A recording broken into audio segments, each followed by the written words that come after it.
And joins us. Mr. Wine, thanks so much for being with us again.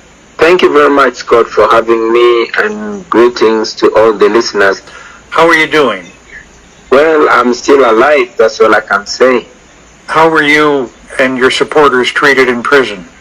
Well, we were beaten and pepper sprayed and locked up. We were not allowed any access to our lawyers, our families, or our doctors. The government says you were arrested for breaking COVID-19 laws by holding a political rally. Is that how you see it? Well, I must say the COVID-19 has been weaponized to be used against the opposition, and in particular, the biggest threat of President Museveni's 34-year-old grip on power.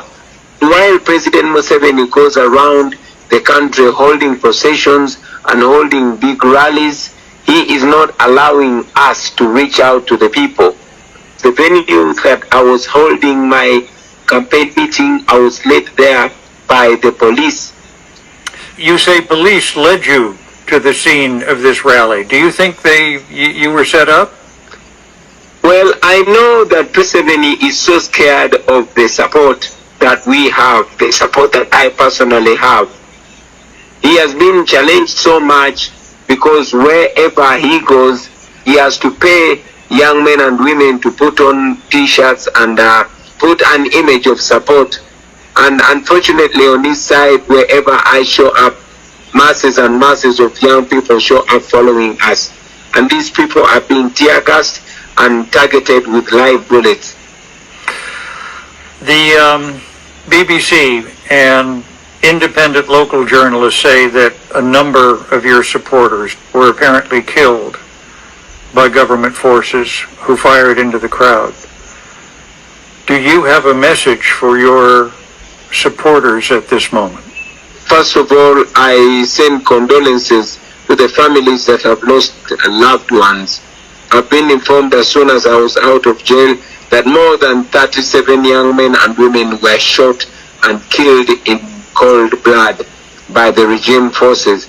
But also I'm aware that more than 58 are in critical conditions in different hospitals across the country, while more than 500 have been arrested and detained. We stand in solidarity with them, and we continue to call upon them to be non-violent but to be assertive, and to remember that oppressed people cannot be oppressed forever. We shall soon break free from the shackles of oppression. The election is January 14th. Do you worry about what could happen between now and then? Yes and no. No, I don't worry because I'm sure we will win this election. Yes, I'm worried because I know that Museveni prides himself in rigging elections, and this might not be an exception.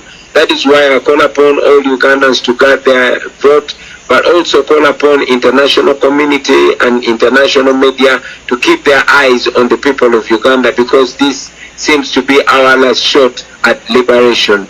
Remember, since Independence Day in 1962, Uganda has never had a peaceful transfer of power from one leader to another.